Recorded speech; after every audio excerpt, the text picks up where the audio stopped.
Il fantasista sudcoreano è in cerca di maggior spazio in campo e punta a presentarsi al meglio alla prossima Coppa del Mondo. Nonostante ciò, il Paris Saint-Germain ha deciso di trattenerlo, nonostante le attenzioni di numerosi club europei. Kang-in Lee resta al centro delle speculazioni di mercato mentre la sessione estiva si avvicina alla conclusione. Il centrocampista offensivo del PSG ha manifestato fin dall'inizio della stagione il desiderio di giocare con maggiore continuità, proprio per prepararsi al massimo in vista del prossimo mondiale. Tuttavia, sotto la guida di Luis Enrique, l'ex Mallorca ha trovato poco spazio, soprattutto dopo l'arrivo di Kvicha Kvaratskhelia lo scorso gennaio. Il giocatore non ha escluso la possibilità di lasciare Parigi e, secondo quanto riportato dall'Équipe, sta ricevendo numerose chiamate da parte di club interessati.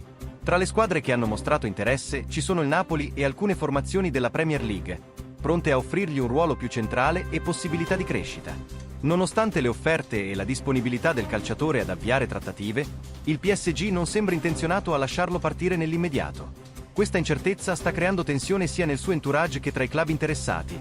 Mentre il tempo stringe con la chiusura del mercato sempre più vicina, appunto, il PSG, dal canto suo, considera Kang-in Lee un elemento prezioso per la profondità della rosa, soprattutto in vista di una stagione lunga e piena di impegni su più fronti.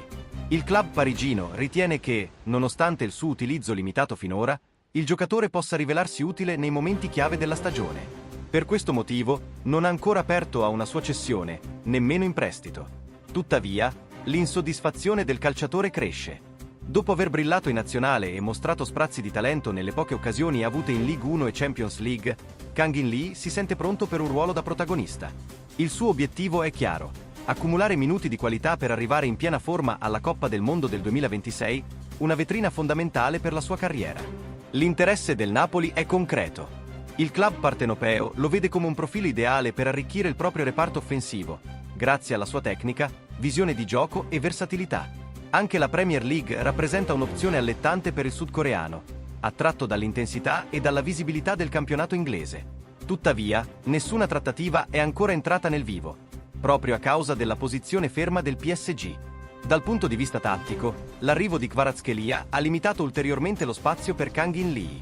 Luis Enrique, pur apprezzandone le qualità, sembra preferire altri profili più adatti al suo sistema di gioco. Questa situazione ha portato il giocatore a riflettere seriamente sul proprio futuro a breve termine.